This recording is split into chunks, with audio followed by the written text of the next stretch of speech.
अखण्डमण्डलाकारं व्याप्तं येन चराचरं तत्पदं दर्शितं येन तस्मै श्रीगुरवे नमः। गुरुर्ब्रह्मा गुरुर्विष्णु गुरुर्देवो महेश्वरः गुरु साक्षात् परं ब्रह्म तस्मै श्री गुरुवे नमः। गुरु साक्षात् परब्रह्म ध्यानमूलं गुरुमूर्ति पूजामूलं गुरुपदं मंत्रमूलं गुरुर्वाक्यं मोक्षमूलं गुरुकृपा। ध्यानमूलं गुरुमूर्ति क्या तात्पर्य?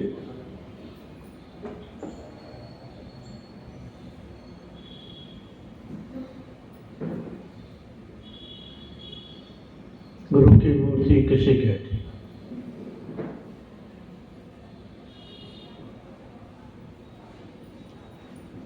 गुरु की तात्विक मूर्ति है ज्ञान।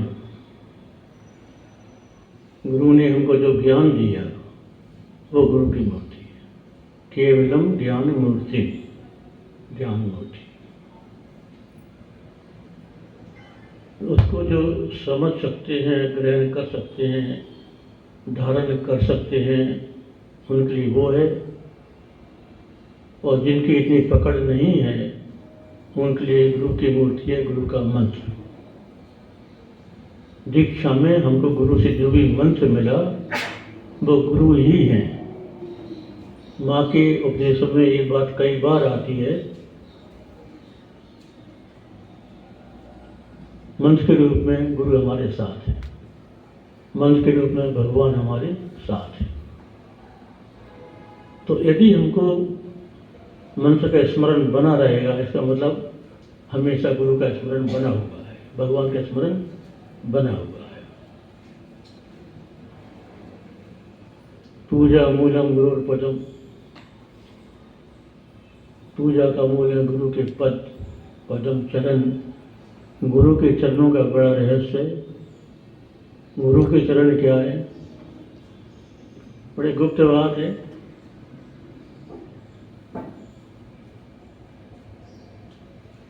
गुरु के चरण है सोहम।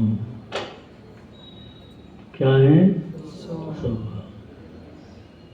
ये गुरु के चरण है। पूजा मूलम गुरुर पदम।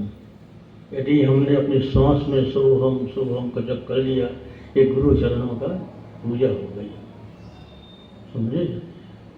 और स्थूल पूजा तो वो है ही जो हम करते हैं, बाकी सूक्ष्म पूजा ये है। मंत्र मूलम गुरुर वाक्यम, गुरु के जो वाक्य हैं, गुरु ने तुमको ये जो बताया कि तुम आत्मा हो, तुम शरीर नहीं हो, तुम ही परमात्मा हो, तुम ही ब्रह्म हो, ये जो वाक्य है मंत्र मूलम गुरुर वाक्य, ये गुरु के वाक्य है।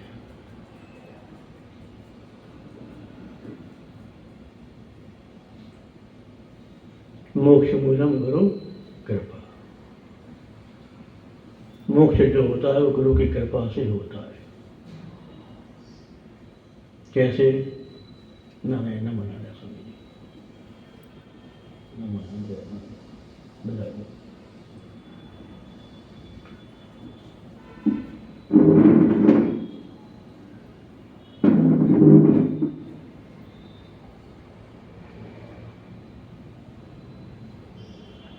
साधक के हाथ में वृत्ति को बनाना है। मैं शरीर नहीं हूँ, मैं ब्रह्म हूँ। दृष्टा साक्षी चेतन आत्मा हूँ, या अस्थि भांति प्रयोग से ब्रह्म हूँ, मैं ही हूँ। यहाँ तक शिष्य का पुरुषार्थ है, प्रयास है, समझ है।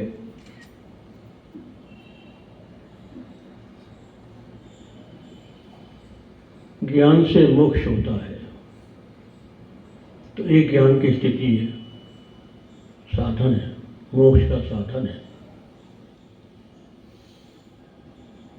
ये ज्ञान मोक्ष का साधन है। इसका अर्थ ये हुआ कि मोक्ष रूप साध्य कुछ अलग वस्तु है। वो क्या है और वो कैसे मिलेगा? मोक्ष मूलम गुरु कृपा, गुरु की कृपा से मिलेगा। कैसे मिलेगा? जब गुरु इस वृत्ति को भी समाप्त कर देंगे तब। ये जो हमारी ब्रह्माकार वृत्ति है, आत्माकार वृत्ति है, जब आत्माकार ब्रह्माकार वृत्ति का भी निरोध हो जाएगा, लीन हो जाएगी, तो वो एक मुक्ति की मोक्ष है, वो मुक्ति की अवस्था है। ये गुरु के हाथ में, अपने हाथ में नहीं है। उन्हीं की कृपा से वृत्ति समाप्त होती है। वृत्ति को हम बना सकते हैं लेकिन मिटा नहीं सकते, क्योंकि हमारा अस्तित्व उसी पर टिका हुआ है। जीव बहुत विलक्षण वस्तु है। जीव हमेशा अपना अस्तित्व बनाए रखता है किसी न किसी रूप में, खत्म ना हो जाऊं। पहले शरीर के रूप में अपना अस्तित्व बनाया, मैं शरीर हूँ, मन हूँ, बनाकर रखा। गुरु का उपदेश मिला तो उसने आत्मा को अपना अस्तित्व माना, ब्रह्म को अपना अस्तित्व क्या, मेरा ये अस्तित्व है, चलो मेरा नाश नहीं होगा, मैं ब्रह्म के रूप में सुरक्षित हूँ, मैं ब्रह्म के रूप में सुरक्षित हूँ। लेकिन ये सुरक्षा भी कब तक?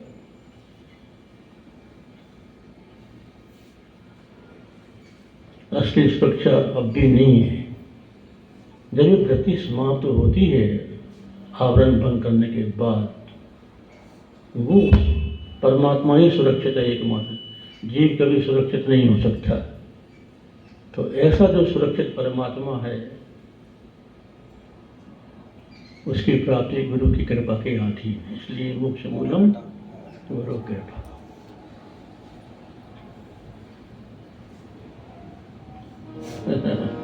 चलो,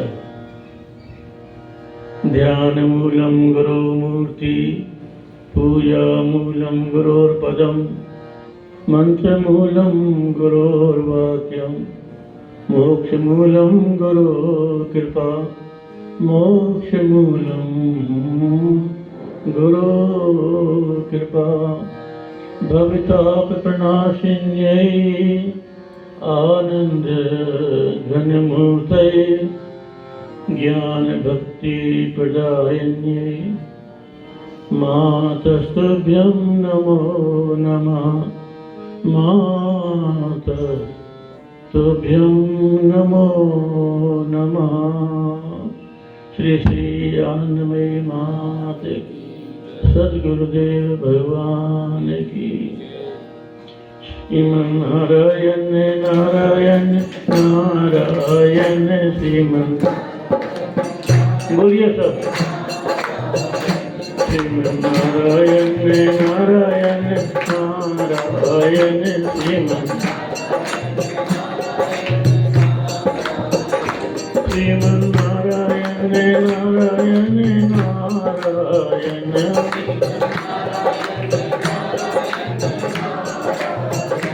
श्रीमन नारायण नारायण नारायण, जय श्रीमन नारायण नारायण नारायण, श्रीमन नारायण, जय श्रीमन नारायण नारायण नारायण, श्रीमन श्रीमन नारायण नारायण नारायण,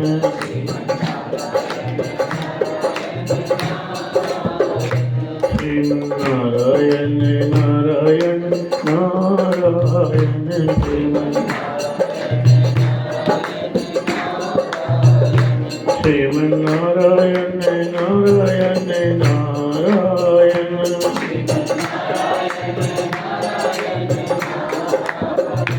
श्रीमन नारायण नारायण नारायण। श्रीमन्नारायण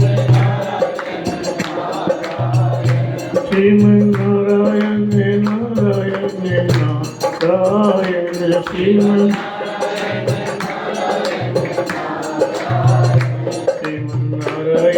नारायण नारायण श्रीमन्नारायण बोलते रहिए नारायण नारायण नारायण श्रीमन्नारायण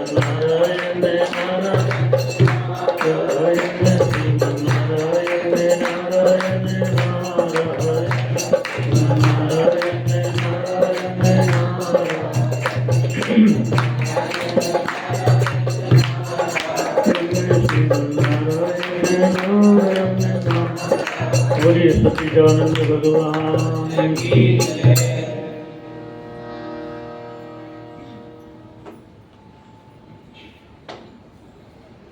हमारे जीवन की सार्थकता, उनका वास्तविक लक्ष्य परमात्मा की प्राप्ति है।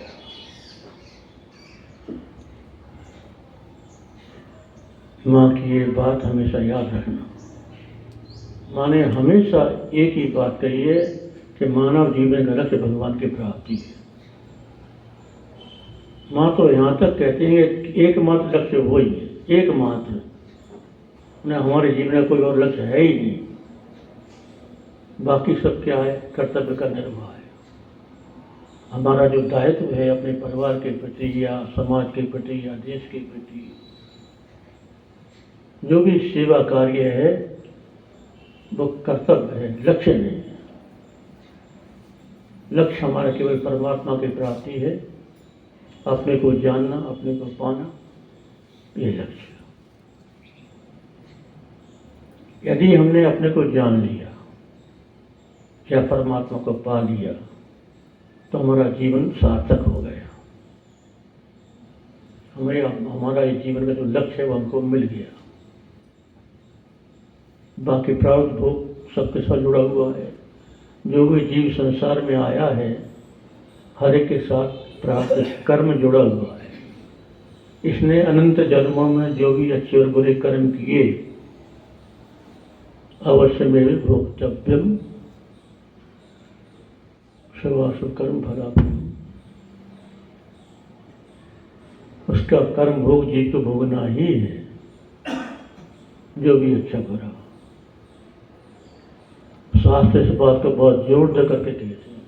कर्म के सिद्धांत का प्रतिपादन 18 पुराणों में, महाभारत में, रामायण में, गीता में, सब जगह बहुत जोर देकर किया गया है कि कर्म का फल भोगना ही पड़ेगा। अरे भीष्म पितामह को कितने सालों बाद भोगना पड़ा। कांटे की सैया में लिखती है, उस बाणों पर सलाह दिया कि कर्म का ही फल था उनका। बचपन में उन्होंने खेल खेल में तितली को उठाया, उसमें सुई से छेद करते गए। भीष्म पितामह में किसी जन्म में बच्चे थे, खेल खेल में तितली को पकड़ लिया, वो सुई से छेद किया। उसका फल था कि उनको बाणों की सैया मिली। तो देखो कितने साल बाद। तो इससे हमको ये सीख मिलती है कि हमसे कोई बुरा कर्म न बने।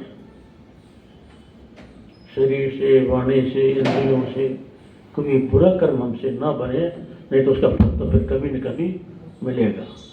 बचना है, अपने आप को बचाओ। तो हमारे गुरु महाराज जब दीक्षा देते थे तो वो बोलते थे कि दीक्षा 3 प्रकार की होती है। एक होती है धर्म दीक्षा, एक होती है ज्ञान दीक्षा और एक होती है मंत्र दीक्षा।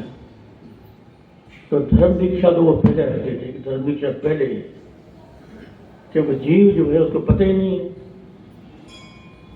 तो इसलिए क्या करना क्या नहीं करना, गुरु जी ने किताब भी लिख दी, क्या करना है क्या नहीं करना। उनका बहुत दयालु स्वभाव था। उनको जीवों के हित की चिंता हमेशा रहती थी, सबके भले की चिंता। अपने सुख सुविधा की उनको बिल्कुल परवाह नहीं थी। दूसरों के लिए जीवन था उनका पूरा, दूसरों के लिए जीते थे। तो उनकी पहले यही बात थी धर्म दीक्षा, कि धर्म क्या है अधर्म क्या है, पहले इसको जानो, धर्म का आचरण करो, अधर्म का त्याग करो। अच्छे कर्मों को स्थान दो, बुरे कर्मों का त्याग करो। ये धर्म दीक्षा। दूसरी होती है मंत्र दीक्षा। गुरु से अपन जो नाम लेते हैं, मंत्र दीक्षा में लेते हैं, वो मंत्र दीक्षा। मंत्र दीक्षा से क्या होता है, ऐसे ब्राह्मण जो है समन जोड़ देता है, कहाँ का व्यक्ति और कहाँ की महिला, स्त्री और पुरुष, ब्राह्मण ने मन समन जोड़ दिया, पति पत्नी हो गए। तो ब्राह्मण ने समन जोड़ा ना, तो स्थायित्व तो हो गया। तो इसी प्रकार गुरु जो है जीव का संबंध भगवान से जोड़ती है, मंत्र के माध्यम से। मंत्र दीक्षा मतलब जीव का संबंध भगवान से जोड़ दिया। भगवान ने तुमको अपना बना लिया, तुम भगवान के हो गए। ये मंत्र दीक्षा कहलाती है। और तीसरी दीक्षा गुरु जी बोलते थे ज्ञान दीक्षा। ज्ञान दीक्षा में उपदेश होता है कि तुम कौन हो, परमात्मा कौन है, तुम्हारा परमात्मा का क्या संबंध है। तो ये इसको बोलते हैं ज्ञान, उपदेश के द्वारा प्राप्त होने वाली दीक्षा, ज्ञान दीक्षा। तो ये तीनों में अपने जीवन की पूर्णता हो गई। शरीर से अच्छा कर्म होगा, और मन से भगवान का स्मरण होगा जो दीक्षा मिला, और ज्ञान से हमारे जीव का उद्धार हो जाएगा, अज्ञान दूर हो जाएगा, अंधकार मिट जाएगा। तो ये बात है। यहाँ हमने गुरुपाद का मंत्र की इसकी स्थापना की है, इसी उद्देश्य से की है कि जो भी भगवान से दीक्षा लेने की इच्छुक है वह भगवान से दीक्षा प्राप्त करें, अपने आप को भगवान से जोड़ लें। आज भी 4-5 लोगों की दीक्षा थी, अब और भी इसमें बहुत से लोग ऐसे हैं जिनकी दीक्षा हो चुकी है, और कई लोग ऐसे भी होते हैं जो कहते हमने तो मन में गुरु मान लिया। सब बेकार की बात है। तुम्हारे मन का गुरु तो कभी बदल जाएगा। कोई अच्छे गुरु मिल गए तो बहुत उसको मान लोगे, फिर और अच्छे मिले तो उनको मान लोगे, तो भटकते रहोगे। तो मन की मानी कोई मायना नहीं रख सकता। उसकी एक विधि है, ये कोई लव मैरिज थोड़ी है, इसकी एक शास्त्रीय विधि है, ये किसी एक विधान है। यदि हम उस विधान को फॉलो करते हैं तो संबंध जुड़ता है और हमारा उद्धार होता है। और अपन बस अच्छा कारण क्या है, कई लोग ये सोचते हैं कि गुरु बनाएंगे तो गुरु की बात माननी पड़ेगी, गुरु की झिड़क सुननी पड़ेगी, ऊंचा नीचे होना पड़ेगा। तो भाई वो तो है, वो तो होना पड़ेगा। भगवान ऐसे थोड़ी मिल जाते हैं। भगवान से मिलने के लिए पहले लोग हजारों साल तपस्या करते थे। कितनी कठिन, जंगल में जाना, कंदमूल फल खाना, तो तपस्या करते थे। तपस्या के द्वारा शरीर शुद्ध होता है, इंद्रियां शुद्ध होती हैं, मन शुद्ध होता है। और ऐसा जो शुद्ध शरीर और मन और इंद्रियां हैं, ऐसा शुद्ध जो होता है वो भगवान को पाने में सक्षम होता है। उसमें पात्रता पैदा होती है, योग्यता आती है। इसलिए तपस्या का महत्व है, साधना का महत्व। साधना भी तपस्या है एक प्रकार की। तो मन लगे ना लगे अपने को अपना जप करते जाना है।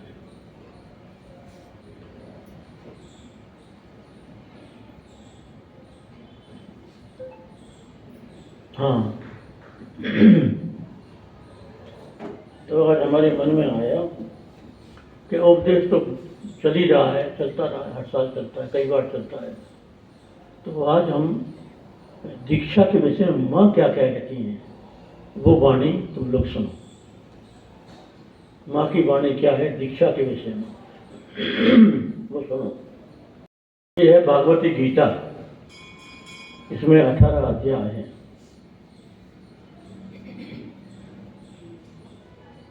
जिनने दीक्षा ली है उनको रोज एक पेज पढ़ना ही चाहिए, पढ़ना ही है।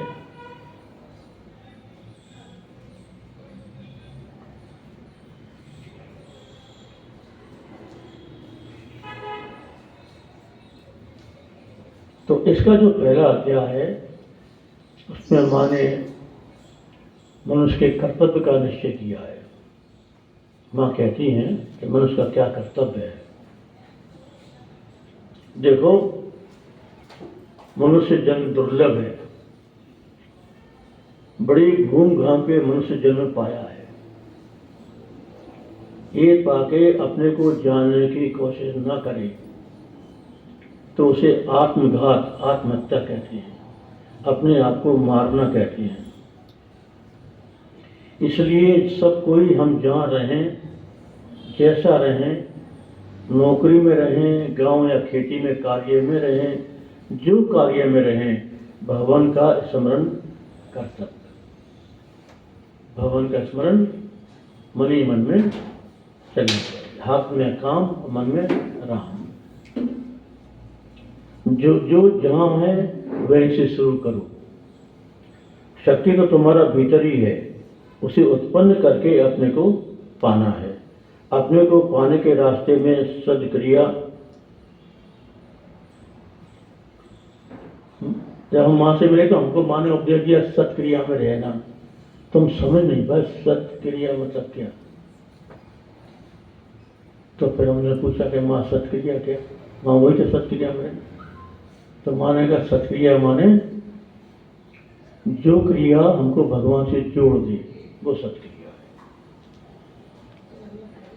माँ ने उत्तर दिया जो क्रिया, जो कर्म हमको भगवान से जोड़ दे वो सत्क्रिया है, और जो भगवान से दूर कर दे वो असत्क्रिया है। तो हमेशा सत्क्रिया में रहना, ये माँ का उपदेश था। सद्भावना, सत्चिंतन जितना ज़्यादा रहेंगे उतना तुम्हारे अंदर में भगवत शक्ति, आत्मशक्ति रहा वो जागृत होगा, वो तुमको रास्ता दिखाएंगे, चलाएंगे, और अंत में क्या होगा, तुम अपने को पा जाएंगे। माँ कहती हैं तुम कहीं से भी चलो, किसी भी रास्ते में जाओ, पाओगे तुम अपने को ही। कितनी बढ़िया बात, पाओगे तुम अपने को, कोई दूसरा नहीं, स्वयं को पाओगे। ये बात हमको बहुत अच्छी।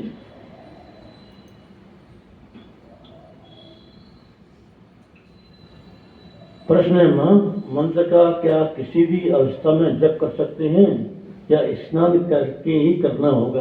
कईयों का प्रश्न रहता है, हमने नहाए नहीं है तो जप करें कि नहीं करें? तो माँ कहती हैं देखो, मंत्र कभी भी अपवित्र नहीं होता। भगवान का नाम तो पवित्र करने वाला है।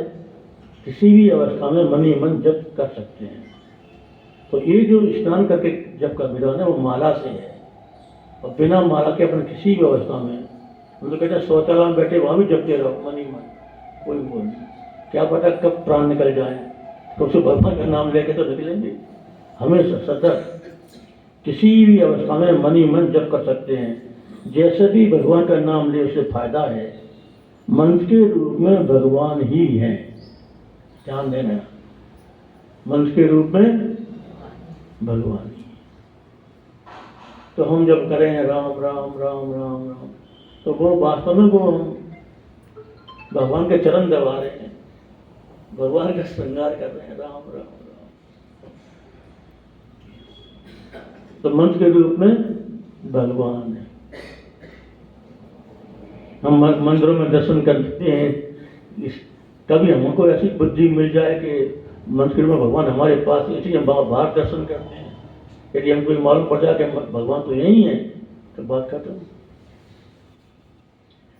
अक्षर ब्रह्म, अक्षर जो क्षय नहीं होता, अक्षर रूप में, नाम रूप में, मंत्र के रूप में भगवान हर वक्त हमारे साथ है। उसका संग करना है, माने उसका जप करना है, उनका संग जप, हाथ से काम करे और मंत्र भीतर रहे, नाम रहे। नाम मंत्र कभी अशुद्ध नहीं होता, इसलिए हर टाइम उनका संग कर सकते हैं। जप करने से जरूर चित्त शुद्ध होगा। कौन जाने उनके प्रभाव से कौन सा भाव प्रकट हो जाएंगे, भाव बदल जाएंगे, अपना रास्ता मिल जाएंगे, चलना सहज हो जाएंगे। इसलिए शरीर कहती है हर समय भगवत चिंतन करना। पता नहीं भगवान का प्रकाश कब हो जाए। साक्षात्कार साक्षात्कार कोई कोई किसी नियम से बंधा हुआ थोड़ी है कि ऐसा करोगे तो ऐसा होगा। वो तो की कृपा है, पता नहीं कब हो जाए और कैसे हो जाए, उनके मन में क्या है वो ही जाने। अपन जुड़े रहे बस उनसे, अलग ना हो। कहते हैं ना मोदी सरकार है, मोदी सरकार है, कब उनकी मौज आ जाए तुमको लुटा दे, कुछ नहीं कह सकते। तो हमेशा सत्संग करना, सदग्रंथ पाठ करना, जहाँ रहे जैसे रहे भगवान का पास रहे, बस ये बात है, ये माँ का उपदेश है।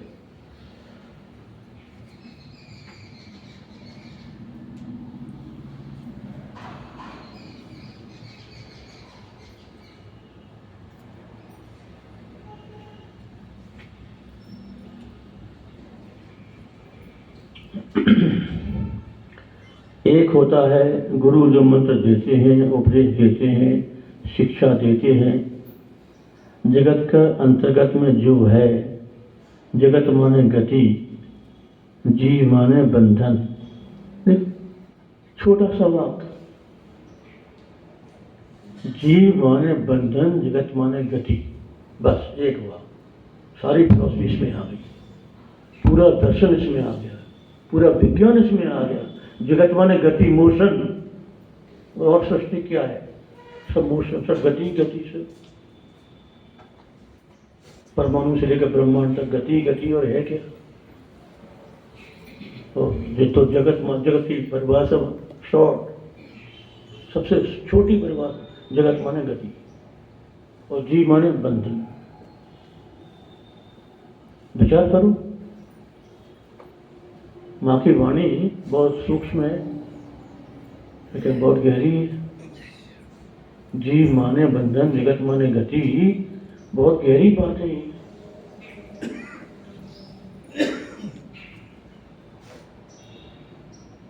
जीव तो चैतन्य रूप से सदा मुक्त है, कोई बंधन है ही नहीं। तो फिर बंधन क्या है? बंधन यही है कि अपने आप को शरीर मान लिया। अहमता और ममता, अभी हम 18 प्राणों का हमने स्वाध्याय किया, उसका जो सार निकला वो यही निकला कि अहमता और ममता ये दो बंधन है। बस अपने मैं को शरीर से जोड़ लेना, एक बंधन तो ये है, और दूसरा बंधन ये है ममत्व, ये मेरा है। मतलब मेरा आ गया तो तुम बंध गए। तो अहमता और ममता पहले हम समझते थे कि शरीर में आत्मभाव से ही बंधन है और कुछ नहीं है, लेकिन बाद में लगा नहीं, हम ममता और बड़ी चीज है। ममता तोड़ना बहुत कठिन है। आसक्ति कहीं ना कहीं जीव की रहती ही है, उसी के सहारे वो जीता है। एक महात्मा थे, बहुत पुरानी बात है, 20 साल हो गए हुए, तो हमने उनका बहुत सत्संग किया। अच्छे महात्मा, जीवन मुक्त महापुरुष थे। वो एक दृष्टांत कहते थे बड़े गजब का, उनको बड़ा अपील किया। वो ये कहते थे कि देखो, मनुष्य जीव को कामना कैसे बांधती है, और मनुष्य का जो जिंदा रहने की बात है ना, जीव हमेशा किसी सहारे से जिंदा रहता है। यदि इसके सहारे सब टूट जाएं तो वो जिंदा नहीं रहेगा। तो एक दृष्टांत बोलते थे, वो बोलते क्या हुआ, एक परिवार था, दंपत्ति थे, पति पत्नी, तो उन्हें एक बिल्ली पाल रखी थी। बिल्ली को रोज दूध देना, सेवा करना सब करते थे। कुछ योग ऐसा बना कि उनकी रिश्तेदारी में शादी आ गई, वो दोनों को जाना जरूरी था। अब उनको बड़ी चिंता हुई कि बिल्ली का क्या होगा, शादी में तो ले जा सकते नहीं, तो हमारे बिना अब 7 दिन रहना तो मर जाएगी। तो उनके पड़ोसी से उन्होंने कहा कि भाई कोई उपाय बताओ, या तो तुम रख लो। बोले नहीं। बोले एक उपाय करो। क्या? बोले ऐसा करो, बिल्ली को बांध दो, है ना, और उसके थोड़ी दूर एक जगह तुम एक रुई का ढेर रख दो, सफेद रुई बिल्कुल चमकती हुई, और बिल्ली पहुंचे ना वहां। तो ठीक है, अब बांध दिया और उन्होंने वो रुई का ढेरा सामने रख दिया। बोले तुम जब निश्चिंत आओगे ना तुमको बिल्ली जिंदा मिलेगी, पक्की बात। 7 दिन वो गए, आके लौटे आए, देखा तो बिल्ली जिंदा है, उसको ताक रही है। अब ताक रही है तो उन्होंने क्या किया, क्या होगा, वो तो चिंता थी, बिल्ली तुमने बिल्ली को खोल दी, और जैसे ही बिल्ली खोली, बिल्ली ने झपट्टा मारा तो वो तो रुई थी भाई, उसके प्राण निकल गए। अरे मैं तो उसको मक्खन समझ रही थी और वो तो रुई निकल गई, उसके प्राण, उसकी आशा वट गई थी और मर गई। बोले जीव की गति ऐसी है, जीव हमेशा किसी न किसी सहारे से जिंदा रहता है, उसके सारे सहारे छीन लो मर जाएगा। बात सही है, ये है ममता। गृहस्थी में अपनी ममता अटकती है, अंतिम समय आता है मैं उसको देख लूं, उसके प्राण रहते हैं उसमें, जब तक वो व्यक्ति आएगा नहीं ना तब तक प्राण रहेंगे, और जहां आपके सामने आके समा, ममता है, आसक्ति।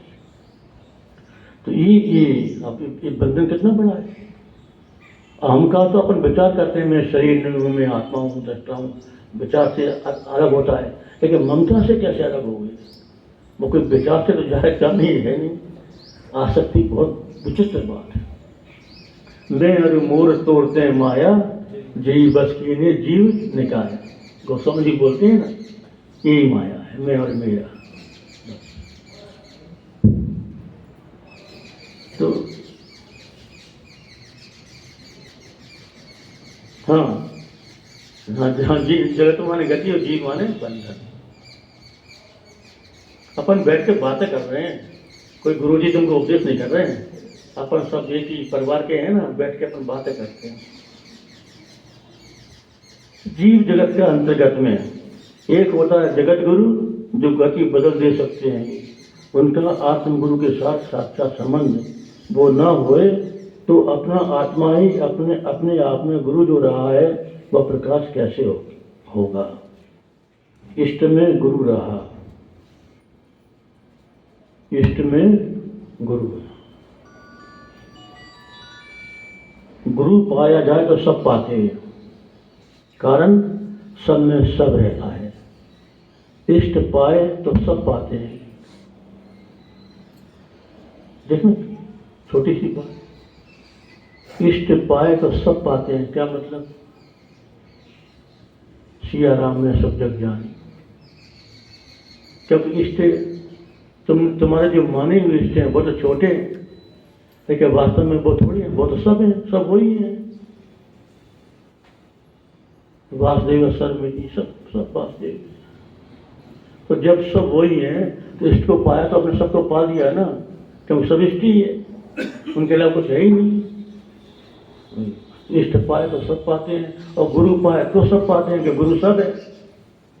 गुरु शरीर से सीमित थोड़ी है, सर्वात्मक है। मन प्राण होने के लिए मंत्र अक्षर ब्रह्म का प्रकाश हो, उस प्रकाश में तीनों आ जाते हैं, ये बात है। अब मां कह रही हैं गुरु इष्ट और मंत्र तीनों में तीनों रहते हैं। गुरु इष्ट और मंत्र तीनों में तीनों। गुरु है तो उसमें इष्ट भी है, मंत्र भी है। इष्ट है तो गुरु भी है और मंत्र भी है, और मंत्र है तो गुरु भी है और इष्ट भी है। ये भी बहुत, इसलिए गुरु अगर प्रकाश होए, इष्ट अगर प्रकाश होए, मंत्र अगर प्रकाश होए, तो शेष दो का भी प्रकाश जरूर होगा। गुरु में इष्ट है, मंत्र है, इष्ट में गुरु है, मंत्र है, मंत्र में इष्ट है, गुरु है, तीनों में तीनों रहते हैं।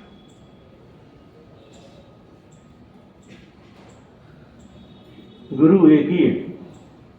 तुम्हारा जो गुरु है वही विश्व का गुरु है, और जो विश्व का गुरु है वही तुम्हारा गुरु है। गुरु स्थान एक ही है। दीक्षा में जो नाम जो रूप मिला, उसे लेकर रहने से भगवत प्राप्ति का रास्ता खुल जाता है। देखो, जिनको निराकार ब्रह्म की समझ नहीं है, ब्रह्म की धारणा करने में कठिनाई होती है, तो अभी हम पुराण पढ़ रहे थे तो उसमें साकार ध्यान की बात भी कई जगह आई है, वो हमको बड़ी अच्छी लगी। वो ये कहते हैं, ऋषि कि तुम्हारा जो एक सुंदर भगवान का विग्रह है, इष्ट का जो भी विग्रह है, सुंदर विग्रह हो, अपने मन को खींच ले, आकर्षित कर ले। बोले उनके तुम चरणों का ध्यान करो, हृदय यहाँ बैठा लो भगवान को अपने हृदय में। तुम्हारे जो ठाकुर है उनके चरणों का ध्यान करो, फिर वक्ष स्थल का ध्यान करो, फिर चेहरे का ध्यान करो, उनके हर अंग को देखो, निहारो प्रेम से कि मेरे भगवान है, कितने सुंदर हैं, कितने सुंदर हैं, ऐसे देखते हो। फिर ऊपर से नीचे आओ, नीचे से ऊपर जाओ, और फिर वहाँ से मन हटे तो आँख खोल के सामने तो है ही है, उनको देख लो। फिर आँख बंद करके फिर उनको भीतर देखो। ये साकार ध्यान कहलाता है। आँख खोल के भगवान को देखना बाहर, और फिर उनको आँख बंद करके अपने भीतर देखना।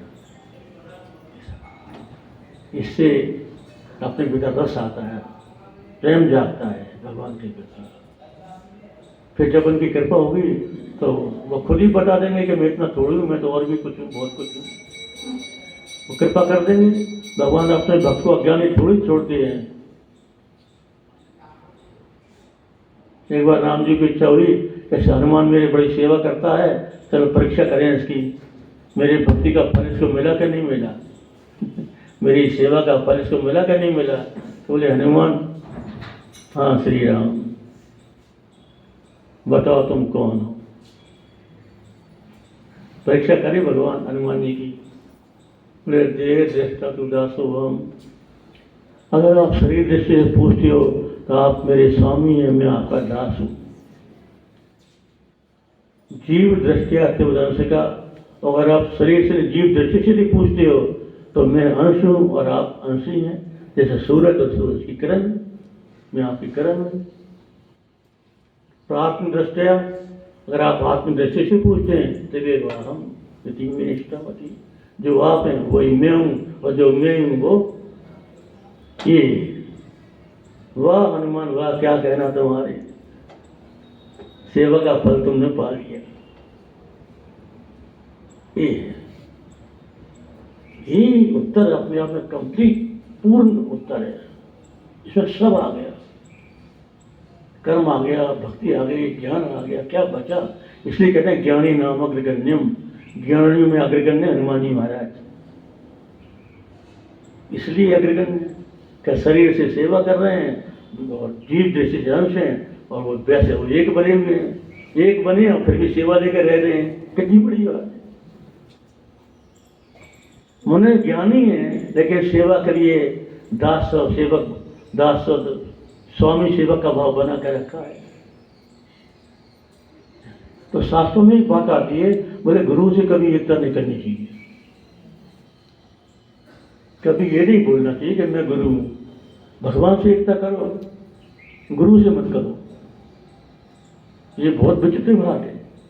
गुरु के अनुसार दास बन करो, हम उनके दास हैं, ये उनसे कभी एकता मत करो। तो ये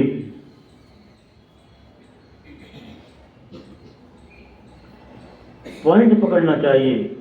पॉइंट में आने से घिसो तो आग जलती है, खोदो तो पानी निकलता है। पानी तो है और तुम आग खोदा 10 फुट और फिर छोड़ दिया, फिर वहाँ खोदा। जिंदगी भर खोदते खोदते चले जाओगे, खुदा कभी नहीं मिलेगा। तो माँ कहती है खोदो, एक ही जगह खोदो तुमको मिल जाएगा, क्योंकि वहाँ पानी तो है। आग जलने से जलने वाला जल जाएगा, पानी से गलने वाला गल जाएगा। ये शरीर तो हमेशा एक ही बात कहती है, भगवत स्मरण का आदत डालना चाहिए। जैसे हमारे संसार चिंतन की आदत पड़ी हुई ना, हमेशा कुछ न कुछ, तो ऐसे भगवत स्मरण की आदत होना चाहिए। राम राम राम राम राम चलता रहे। गीता में भगवान जो का अभ्यास हो कहा है, जैसा अभ्यास होता है आखिर में वैसा ख्याल आ जाता है।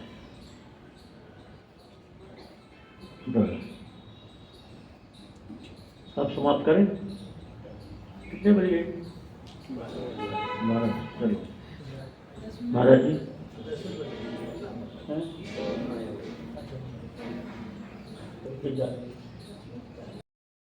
तो क्या बात पकड़ी तुमने इसमें?